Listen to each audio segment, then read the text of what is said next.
Assalamualaikum warahmatullahi wabarakatuh. Apa kabar kalian semua? Semoga kalian dalam keadaan sehat, dilancarkan rezekinya, dan dimudahkan segala urusannya, dan penuh dengan kebahagiaan. Sebelum masuk ke cerita, jangan lupa bantu like, komen, dan subscribe ya. Semoga kalian semua selalu dalam lindungannya. Langit sore tampak muram, seolah merasakan kepedihan yang menggelayuti hatiku. Aku duduk di teras rumah, menatap kosong ke arah jalanan yang mulai lengang. Hati ini masih sulit menerima kenyataan bahwa suamiku, lelaki yang selama ini kupercayai, sepenuh hati telah mengkhianatiku dengan cara paling menyakitkan. Poligami. Kata itu terus terngiang di kepalaku, berputar tanpa henti, menyesakkan dada hingga sulit bernapas tanpa mempertimbangkan perasaanku. Tanpa sedikit pun memberiku kesempatan untuk bersuara. Ia telah memutuskan segalanya sendiri, seakan aku hanya seonggok benda yang tidak memiliki hak atas kehidupan pernikahanku sendiri. Aku masih ingat hari itu dengan jelas, hari ketika semuanya terbongkar. Bukan dari mulutnya, bukan dari penjelasan yang tulus, atau sebuah pembicaraan lembut yang menghargai posisiku sebagai istrinya. Tidak. Aku justru mengetahui kenyataan pahit itu dari orang lain. Pagi itu, aku sedang berbelanja di pasar seperti biasa. Tanganku sibuk memilih sayuran segar ketika dua ibu-ibu di sebelahku bergumam lirih, namun cukup jelas untuk kudengar. Kamu tahu? Ternyata suaminya Ratna menikah lagi, diam-diam. Seketika jantungku mencelos. Tangan yang memegang ikatan bayam gemetar, seolah kekuatanku lenyap dalam sekejap. Aku menoleh, berusaha memastikan apakah yang mereka bicarakan memang aku atau bukan. Iya, aku juga dengar. Istrinya bahkan gak tahu, kasihan sekali. Tak mampu menahan diri lebih lama, aku bertanya, "Maaf, ibu-ibu sedang membicarakan siapa?"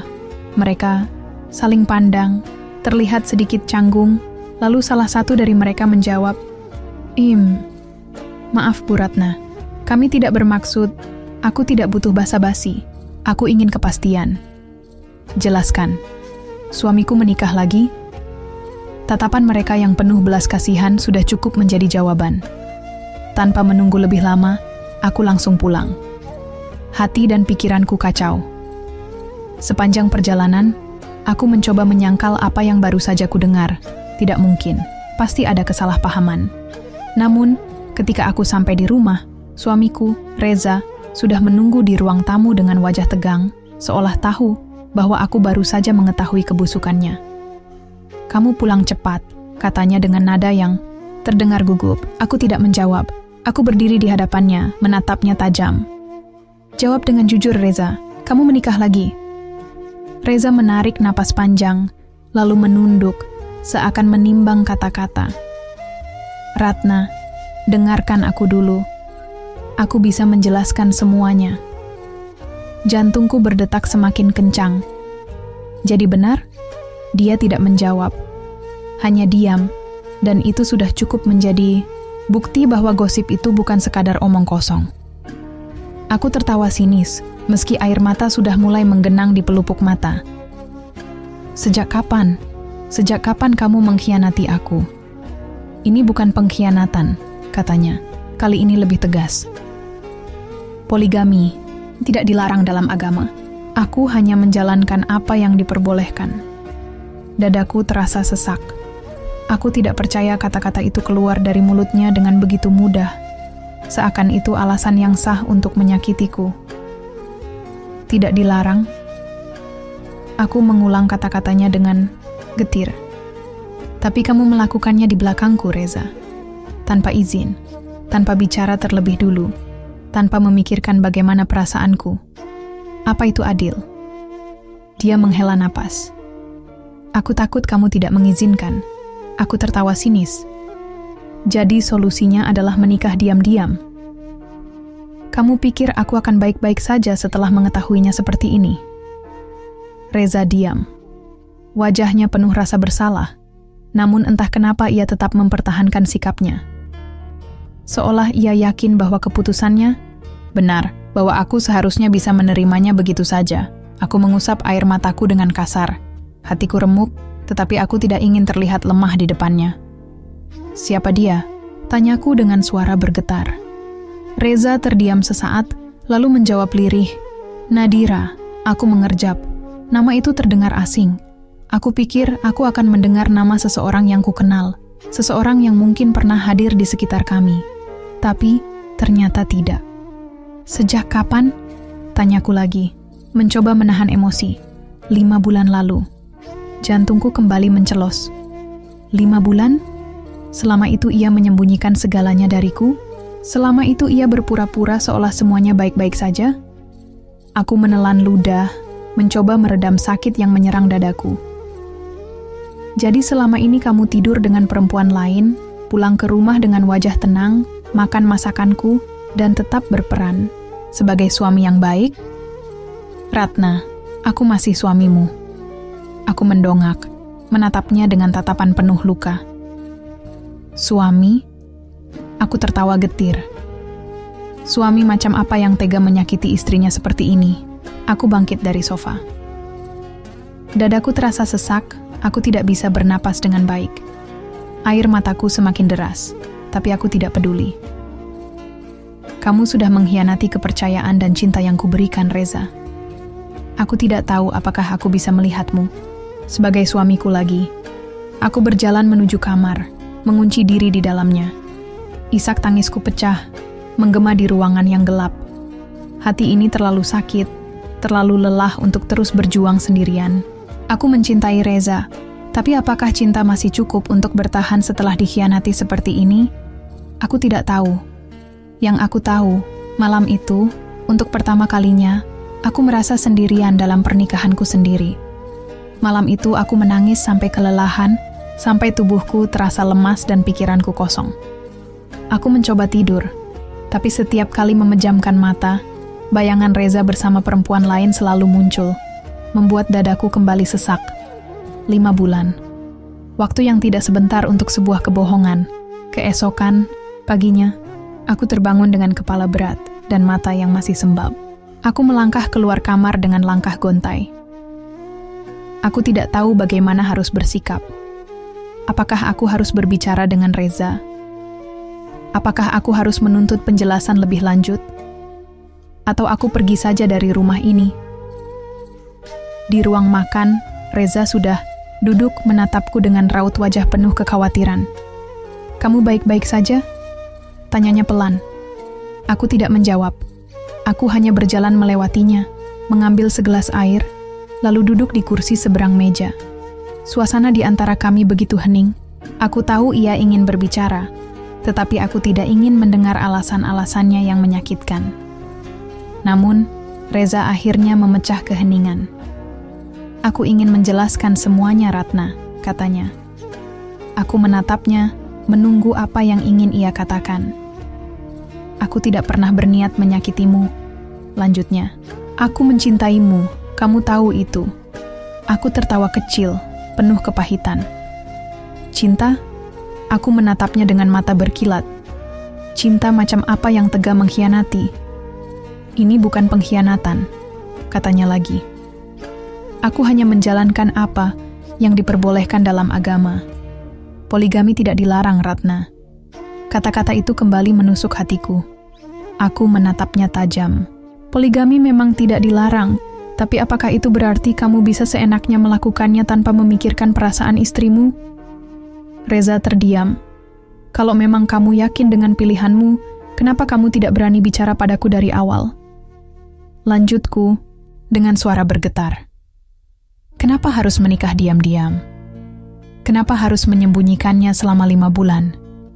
Aku melihat rahangnya mengeras, seolah sedang berusaha mencari kata-kata yang tepat. "Aku takut kamu tidak akan mengizinkan." Aku menghela napas panjang, mencoba menahan amarahku. "Jadi, solusinya adalah menipu, menyembunyikan, berkhianat, menjalin hubungan di belakangku, lalu menganggap semuanya baik-baik saja hanya karena poligami tidak dilarang agama?" "Ratna, aku benar-benar tidak ingin menyakitimu," katanya dengan nada lebih lembut. "Tapi kamu sudah melakukannya," potongku cepat. "Dan sekarang kamu ingin aku menerimanya begitu saja?" Reza mengusap wajahnya dengan frustasi. Aku ingin kita bisa membicarakan ini dengan kepala dingin. Aku tersenyum pahit. Kepala dingin? Aku menggeleng pelan. Setelah semua ini, kamu masih berpikir, aku bisa tenang dan menerima semuanya dengan lapang dada? Aku menatap matanya dalam-dalam. Aku ini manusia, Reza. Aku punya hati, aku punya perasaan. Aku bukan benda yang bisa kamu duakan sesuka hati. Reza kembali terdiam. Aku bisa melihat penyesalan di matanya, tapi aku tidak peduli lagi. Aku ingin bertemu dengannya, kataku tiba-tiba. Reza tampak terkejut. Apa? Aku ingin bertemu dengan istri barumu. Aku menatapnya tajam. Aku ingin melihat perempuan yang telah kau pilih tanpa sepengetahuanku. Reza tampak ragu. Ratna, aku tidak ingin kamu menyakiti dirimu sendiri. Aku berhak tahu, Reza, potongku. Aku berhak melihat perempuan yang sudah merebut suamiku. Aku tidak tahu apa yang akan terjadi nanti. Aku tidak tahu apakah pertemuan itu akan semakin membuat hatiku hancur atau justru memberiku kejelasan tentang apa yang harus kulakukan. Tapi satu hal yang pasti, aku tidak bisa terus berada dalam ketidakpastian seperti ini. Aku harus tahu. Aku harus menghadapi kenyataan ini, seberapapun sakitnya. Reza terdiam cukup lama, seolah mempertimbangkan permintaanku. Aku tahu ia ragu, mungkin takut pertemuan ini hanya akan memperburuk keadaan. Tapi aku tidak peduli. Aku berhak tahu. Aku berhak bertemu dengan perempuan yang sudah masuk dalam kehidupanku tanpa seizinku. Akhirnya, setelah menghela napas panjang, Reza mengangguk pelan. Baiklah, aku akan mengatur pertemuan. Aku mengangguk tanpa ekspresi. Aku tidak tahu apa yang akan kulakukan saat bertemu dengan perempuan itu. Tapi aku harus melihatnya, mendengar langsung darinya. Mengapa ia rela menjadi istri kedua dalam rumah tangga yang sudah lama kubangun dengan cinta dan kesetiaan. 2 hari kemudian, Reza membawaku ke sebuah rumah kecil yang cukup sederhana, terletak di pinggiran kota. Dadaku terasa semakin sesak saat melihatnya. Jadi disinilah ia menghabiskan waktunya ketika tidak bersamaku.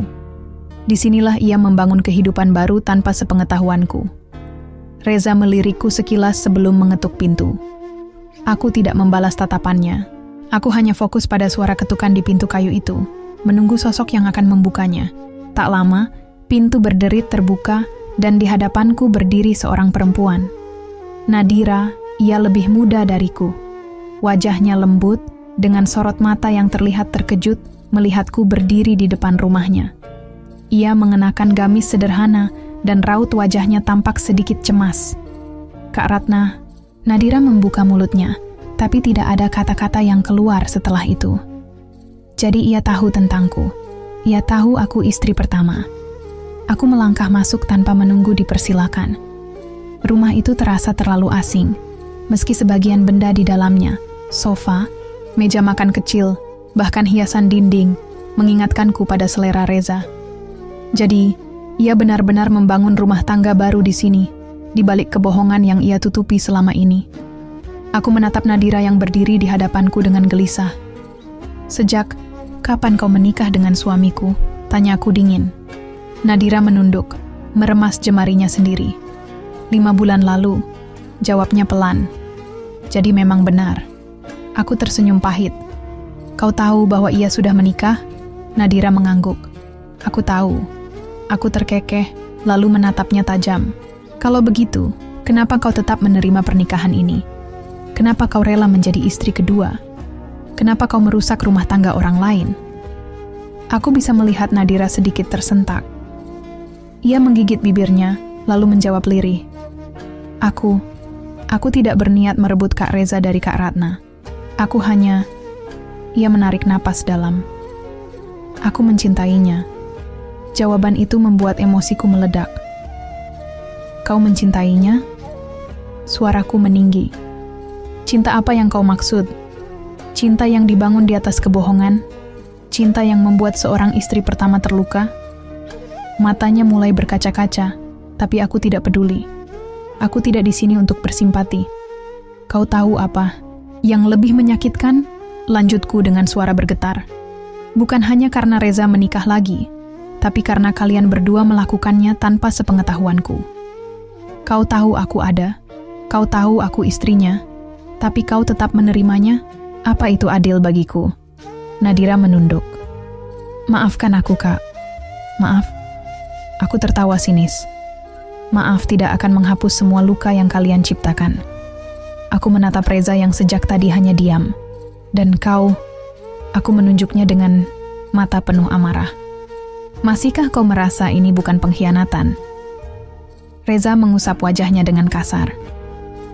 Aku tidak ingin kita bertengkar di sini, Ratna. Aku tersenyum sinis. Bertengkar? Jadi sekarang aku yang dianggap membuat keributan? Aku menarik napas dalam, mencoba mengendalikan emosiku. Aku menatap Nadira lagi, kali ini dengan tatapan penuh luka. Kau tahu, aku pernah percaya bahwa pernikahan itu adalah tentang kejujuran dan saling menghargai. Tapi kalian telah menghancurkan semua itu. Aku berbalik, berjalan menuju pintu tanpa menunggu jawaban dari mereka. Aku tidak bisa lagi berada di rumah ini. Tempat ini terlalu penuh dengan pengkhianatan. Saat tanganku hendak membuka pintu, aku mendengar suara lirih Nadira di belakangku. Kak Ratna, aku berhenti, tapi tidak berbalik. Aku tahu ini sulit untuk kakak, tapi aku benar-benar mencintai Kak Reza. Mataku kembali panas. Aku menutup mata sejenak, lalu berkata, cinta tidak akan pernah cukup jika hanya satu pihak yang berkorban. Dan dalam kisah ini, akulah yang harus terluka. Aku membuka pintu dan melangkah keluar, meninggalkan semua kepedihan di belakangku. Aku tidak tahu apa yang harus kulakukan selanjutnya. Tapi yang pasti, aku tidak bisa terus bertahan dalam pernikahan yang hanya memberiku luka. Aku berjalan tanpa tujuan, membiarkan angin sore menyapu wajahku yang masih basah oleh air mata. Langkahku berat, seolah setiap langkah yang kuambil semakin menegaskan kenyataan bahwa aku tidak lagi memiliki rumah tangga yang utuh. Aku mencintai Reza. Itu tidak bisa kupungkiri. Tapi cinta seperti apa yang harus terus menerimanya setelah pengkhianatan ini? Apakah aku harus bertahan demi status pernikahan, meski hatiku telah hancur berkeping-keping? Pikiranku kacau. Aku tidak tahu harus kemana. Aku tidak ingin pulang ke rumah yang kini terasa dingin dan penuh kepalsuan. Aku ingin sendiri. Aku ingin menjauh dari semua yang menyakitiku. Telepon di tasku bergetar. Aku mengambilnya dengan tangan gemetar, melihat nama yang tertera di layar. Reza. Aku menatap layar, itu cukup lama sebelum akhirnya mengabaikannya. Aku tidak ingin mendengar suara atau alasan apapun darinya sekarang. Aku butuh waktu untuk berpikir. Aku akhirnya memutuskan pergi ke rumah orang tuaku. Mereka adalah tempat terakhir yang bisa memberiku ketenangan. Ibuku pasti akan merasakan ada yang tidak beres sejak aku tiba, dan benar saja. Begitu aku membuka pintu rumah, beliau langsung menatapku dengan khawatir. Ratna, kenapa matamu sembab begitu? Aku tidak bisa menahannya lagi. Aku berlari memeluk ibu dan menangis terseduh-seduh di pelukannya. Semua emosi yang kutahan sejak mengetahui pengkhianatan Reza akhirnya pecah. Aku menangis seperti anak kecil yang kehilangan arah. Ibu mengelus kepalaku dengan lembut. Tenang, Nak. Ceritakan pada ibu apa yang terjadi. Dengan suara terputus-putus, aku mulai menceritakan semuanya. Bagaimana aku mengetahui tentang pernikahan Reza dengan cara yang paling menyakitkan.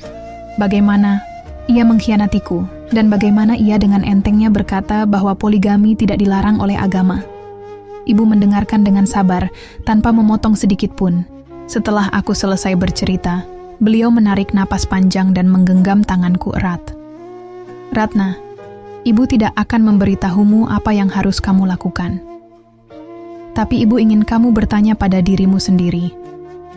Apakah kamu masih bisa hidup dengan laki-laki yang tidak menghargai perasaanmu? Pertanyaan itu menghantamku begitu keras. Aku tidak langsung menjawab. Aku terdiam lama, mencoba memahami apa yang sebenarnya kurasakan. Aku mencintai Reza. Tapi apakah aku bisa kembali mempercayainya? Aku sudah berusaha menerima kenyataan, tapi setiap kali mengingat bahwa ia telah berbagi cinta dan hidupnya dengan perempuan lain tanpa seizinku, dadaku kembali sesak. Ratna, pernikahan itu bukan hanya soal agama dan aturan, tapi juga soal hati dan rasa hormat, lanjut ibu dengan lembut. Seorang suami yang benar-benar mencintaimu tidak akan tega membuatmu menangis seperti ini. Agama memang memperbolehkan poligami, tapi apakah berarti seorang suami boleh menyakitimu demi keinginannya sendiri? Aku menggigit bibir, menahan isak, yang kembali menyeruak. Kata-kata ibu menohok hatiku. Apa yang akan kamu lakukan sekarang? Tanya ibu hati-hati. Aku mengusap air mataku, mencoba mengatur napas.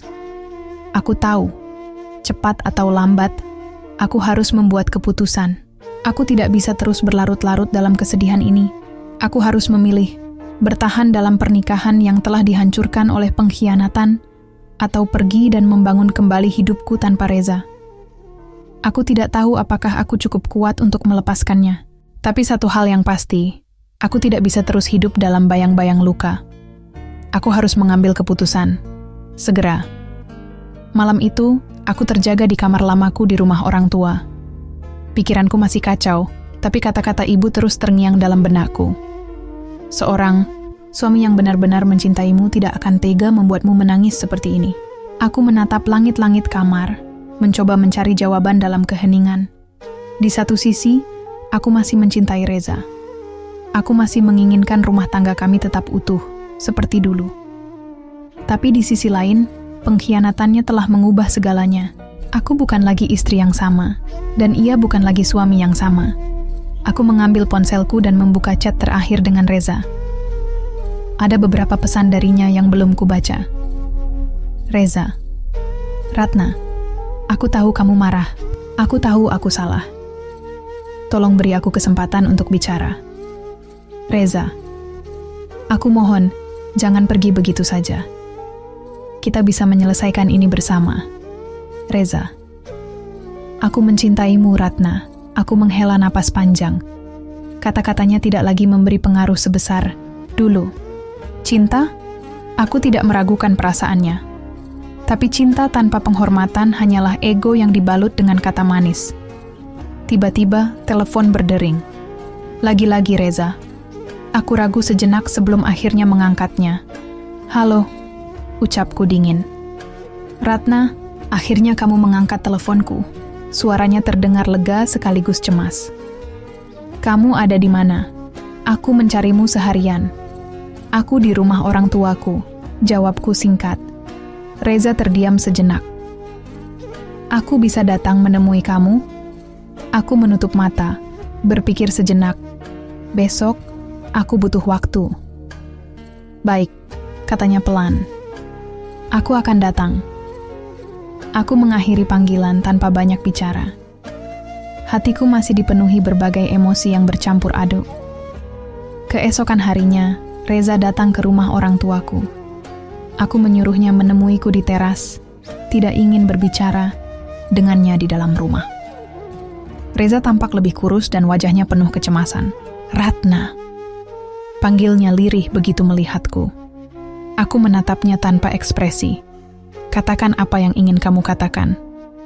Reza menarik napas dalam sebelum akhirnya berkata, aku tidak ingin kehilanganmu. Aku tahu aku salah karena tidak jujur. Aku hanya takut jika aku mengatakan yang sebenarnya, kamu akan meninggalkanku. Aku tertawa kecil, penuh kepahitan. Jadi kamu pikir dengan menyembunyikannya, aku akan tetap bertahan? Reza menunduk. Aku bodoh, Ratna. Aku terlalu egois. Aku hanya berpikir bahwa aku bisa menjalani ini tanpa harus melukai siapapun. Aku menatapnya tajam. Tanpa melukai siapapun, lalu aku ini apa? Apa kamu pikir aku tidak terluka? Aku menyesal, katanya dengan suara bergetar. Aku benar-benar menyesal. Aku menghela napas panjang, mencoba menenangkan diriku sendiri. Kamu tahu apa yang paling menyakitkan, Reza? Aku menatap matanya dalam-dalam. Bukan karena kamu menikah lagi, tapi karena kamu melakukannya tanpa menghargai perasaanku. Kamu memilih menikah diam-diam, seolah-olah aku tidak berhak tahu. Seolah aku hanyalah seseorang yang bisa kamu bohongi dan tetap berharap aku akan baik-baik saja. Reza menutup matanya sejenak, seakan menahan rasa bersalah yang begitu besar. Aku tidak bisa kembali percaya begitu saja, Reza, lanjutku. Aku tidak bisa menjalani pernikahan ini jika kejujuran dan kepercayaanku sudah hancur. Aku akan melakukan apapun untuk menebus kesalahanku, katanya lirih. Aku tidak ingin berpisah darimu, Ratna. Aku tersenyum lemah. Bukan hanya tentang kamu, Reza. Aku juga harus bertanya pada diriku sendiri. Apakah aku masih bisa bertahan? Apakah aku masih bisa mencintaimu tanpa rasa sakit ini? Reza diam. Aku butuh waktu, kataku akhirnya. Aku tidak bisa membuat keputusan hari ini. Aku melihat mata Reza yang mulai memerah, tapi aku tidak bisa menghiburnya. Aku juga terluka. Kami berdua terluka, tapi bedanya, aku adalah korban dari keputusannya. Aku berdiri dari tempat dudukku. Pergilah dulu, Reza. Aku akan menghubungimu jika aku sudah siap berbicara lagi. Reza tidak langsung berdiri. Ia menatapku lama, seolah ingin mengatakan sesuatu, tapi akhirnya ia mengangguk pelan. Baik, aku akan menunggu. Aku masuk ke dalam rumah, menutup pintu perlahan. Air mata yang kutahan akhirnya jatuh lagi. Aku tidak tahu berapa lama aku akan membutuhkan waktu untuk mengambil keputusan. Tapi yang pasti, aku tidak akan membuat keputusan hanya karena rasa cinta semata. Aku harus memilih dengan hati dan akal sehatku. Aku harus memilih jalan yang tidak akan membuatku terluka lagi. Hari-hari setelah pertemuan itu terasa panjang dan melelahkan. Aku lebih banyak mengurung diri di kamar, merenung tentang segala kemungkinan yang ada. Bertahan berarti harus menerima kenyataan bahwa Reza sudah membagi cintanya dengan perempuan lain, dan entah sampai kapan aku bisa benar-benar ikhlas menerimanya. Pergi berarti harus meninggalkan segalanya, rumah tangga yang sudah kami bangun selama bertahun-tahun, semua kenangan yang pernah ada, dan perasaan yang masih tersisa.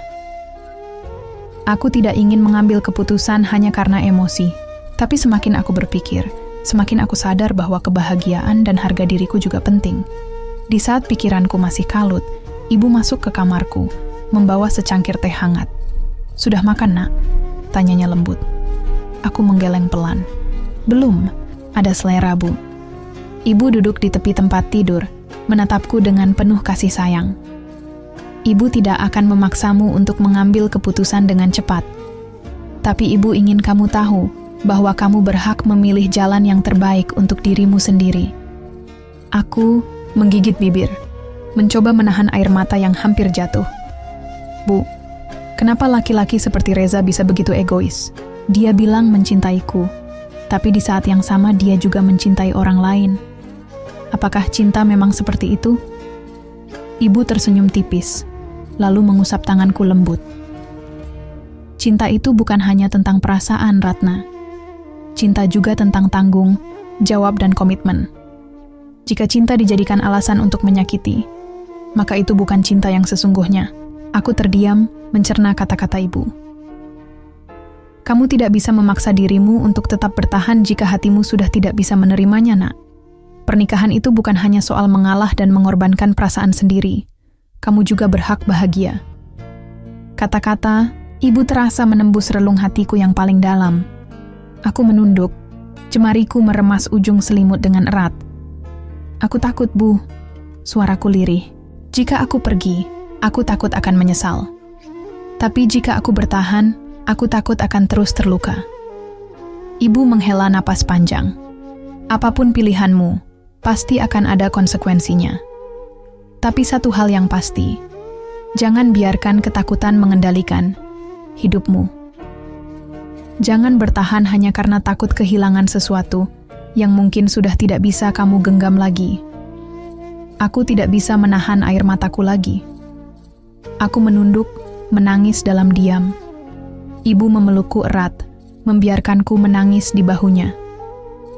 Malam itu, aku mulai mempertimbangkan sebuah keputusan yang sebelumnya tidak berani kupikirkan. Keesokan harinya, aku menelepon Reza dan memintanya bertemu di sebuah kafe dekat rumah orang tuaku. Aku ingin berbicara dengannya untuk terakhir kali sebelum aku benar-benar membuat keputusan. Ketika aku tiba, Reza sudah duduk di sana, terlihat gelisah. Begitu melihatku, ia tersenyum tipis, tapi aku tidak membalasnya. Aku duduk di hadapannya tanpa basa-basi. Aku ingin berbicara denganmu.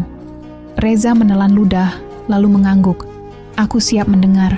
Aku menarik napas dalam-dalam, mencoba menenangkan diriku sendiri sebelum akhirnya berkata, "Aku sudah memikirkan semuanya, Reza." Matanya menatapku dengan penuh harap, seolah menginginkan jawaban yang bisa menguntungkan dirinya. Tapi aku harus jujur pada diriku sendiri. Aku tidak bisa melanjutkan pernikahan ini. Ucapku dengan suara mantap. Ekspresi Reza berubah seketika. Rahangnya menegang, matanya melebar. "Ratna, jangan." Aku menggeleng. Aku sudah mencoba, Reza. Aku sudah mencoba memahami, mencoba mencari celah untuk bisa menerima semua ini, tapi hatiku tidak bisa. Reza meraih tanganku, tapi aku menariknya pelan. Aku mencintaimu, Ratna. Aku menyesal. Aku benar-benar ingin memperbaiki semuanya. Aku tersenyum pahit. Aku tahu kamu menyesal, Reza, tapi sesalmu datang terlambat. Kamu tidak bisa memperbaiki sesuatu yang sudah hancur berkeping-keping. Matanya mulai memerah. Jadi, ini benar-benar keputusanmu? Aku mengangguk dengan mantap. Aku ingin bercerai, Reza. Ia menutup matanya erat-erat, seolah mencoba menahan perasaan yang meluap dalam dirinya. Aku bisa melihat betapa sulitnya menerima kenyataan ini. Tapi aku tidak bisa terus mengorbankan diriku demi seseorang yang telah mengkhianatiku. Aku harap kamu bahagia dengan pilihanmu, ucapku pelan. Dan aku harap aku juga bisa menemukan kebahagiaanku kembali. Aku berdiri, mengambil tasku, lalu pergi meninggalkannya di sana dengan seluruh perasaan yang telah lama menyakitiku. Aku tidak tahu bagaimana hidupku setelah ini. Tapi satu hal yang pasti, aku memilih untuk tidak lagi hidup dalam bayang-bayang. Luka aku memilih untuk bebas. Beberapa hari setelah pertemuan itu, aku mengajukan gugatan cerai. Hatiku masih terasa berat, tapi aku tahu ini adalah keputusan yang terbaik. Aku tidak ingin hidup dalam bayang-bayang ketidakpastian dan kesakitan. Reza sempat mencoba menghubungiku berkali-kali. Ia mengirim pesan, meninggalkan voicemail, bahkan beberapa kali datang ke rumah orang tuaku. Namun aku sudah bertekad untuk tidak menggoyahkan keputusanku. Hingga suatu sore, saat aku sedang duduk di teras rumah, Reza datang. Ia tampak lebih kurus dari terakhir kali aku melihatnya. Matanya sayu, wajahnya kusut. Aku sebenarnya ingin menolak berbicara dengannya. Tapi kali ini ada sesuatu dalam tatapannya yang membuatku mengizinkannya duduk di hadapanku. "Ratna," suaranya berat, penuh kelelahan. Aku ingin meminta maaf sekali lagi. Aku tidak menjawab, hanya menatapnya tanpa ekspresi. Aku sadar, aku sudah terlalu egois. Aku menyakitimu dengan keputusanku. Aku seharusnya tidak pernah menikah lagi tanpa seizinmu. Aku menyesal, Ratna. Sangat menyesal. Aku menarik napas dalam. Penyesalan tidak bisa mengubah apa yang sudah terjadi. Reza. Ia menundukkan kepalanya. Tangannya menggenggam ujung celana jeansnya dengan erat. "Aku tidak akan memintamu untuk kembali padaku." Lanjutnya, suaranya terdengar begitu putus asa. "Aku tahu aku sudah kehilangan hak itu. Aku hanya ingin kamu tahu, aku benar-benar mencintaimu." Aku menelan ludah. Kata-katanya tidak lagi membuat hatiku bergetar seperti dulu. Aku hanya merasa kosong. "Cinta tidak cukup, Reza," kataku pelan. "Cinta seharusnya tidak menyakiti." Ia menatapku, matanya mulai berkaca-kaca. "Aku akan menandatangani surat cerai itu," katanya akhirnya. "Jika itu yang bisa membuatmu bahagia." Aku menatapnya dalam-dalam. Aku tahu, di balik semua penyesalannya ada rasa kehilangan yang begitu besar. Tapi aku juga tahu, ini adalah jalan yang harus kami tempuh. "Terima kasih," ucapku lirih. Kami terdiam cukup lama. Tak ada lagi kata-kata yang perlu diucapkan. Semua sudah jelas. Setelah beberapa saat Reza akhirnya berdiri. Ia menatapku untuk terakhir kalinya sebelum berbalik pergi. Aku melihat punggungnya, yang perlahan menjauh. Dulu aku mungkin akan mengejarnya, tapi kali ini aku membiarkannya pergi. Aku tidak menangis. Aku tidak merasa sakit seperti yang kubayangkan. Yang kurasakan adalah sebuah kelegaan. Aku telah melepaskan. Aku telah memilih jalanku sendiri. Dan untuk pertama kalinya setelah sekian lama, aku merasa benar-benar bebas. Hari-hari setelah kepergian Reza terasa aneh. Ada rasa kehilangan, tapi bukan kehilangan seseorang yang masih ingin aku pertahankan, melainkan kehilangan kebiasaan, kehilangan rutinitas yang dulu mengisi hari-hariku. Aku mulai membiasakan diri dengan hidup baru. Tidak ada lagi pesan-pesan dari Reza, tidak ada lagi harapan palsu tentang rumah tangga yang bisa diperbaiki. Yang ada hanyalah aku dan masa depan yang masih kosong, menunggu untuk kutuliskan kembali. Proses perceraian kami berjalan cukup lancar. Reza menepati janjinya. Ia menandatangani surat cerai tanpa banyak perlawanan. Sesuatu dalam dirinya tampak pasrah, seolah ia tahu bahwa ia telah membuat kesalahan yang tidak bisa diperbaiki. Saat sidang putusan perceraian tiba, aku datang dengan hati yang mantap. Tidak ada lagi keraguan, tidak ada lagi kebimbangan. Aku duduk di kursi ruang sidang, mendengar hakim membacakan keputusan dengan tenang. Mulai hari ini, pernikahan antara Ratna Wulandari dan Reza Fadilah secara sah dinyatakan berakhir. Begitu palu diketukkan, aku menghela napas panjang. Ini dia. Titik akhir dari cerita kami. Reza menatapku sekilas sebelum akhirnya pergi tanpa sepatah kata pun. Aku tidak menahannya. Tidak ada lagi yang perlu dikatakan. Setelah keluar dari gedung pengadilan, aku berdiri di trotoar, menatap langit yang cerah. Aku tidak merasa hancur seperti yang kubayangkan sebelumnya. Justru ada ketenangan yang menyeruak dalam hatiku. Aku tidak lagi terikat pada pernikahan yang penuh kebohongan. Aku tidak lagi dipaksa untuk menerima sesuatu yang tidak bisa kuterima. Aku bebas. Minggu-minggu berlalu, dan aku mulai menata hidupku kembali. Aku kembali bekerja dengan lebih fokus. Aku juga mulai meluangkan waktu lebih banyak dengan keluarga dan teman-temanku, sesuatu yang selama ini sering kulewatkan karena sibuk dengan rumah tanggaku. Aku menyadari bahwa kebahagiaanku tidak bergantung pada seseorang. Aku bisa menciptakan kebahagiaanku sendiri. Aku bisa hidup tanpa Reza, dan aku baik-baik saja. Suatu hari, aku duduk di sebuah kafe sendirian, menikmati secangkir kopi sambil membaca novel.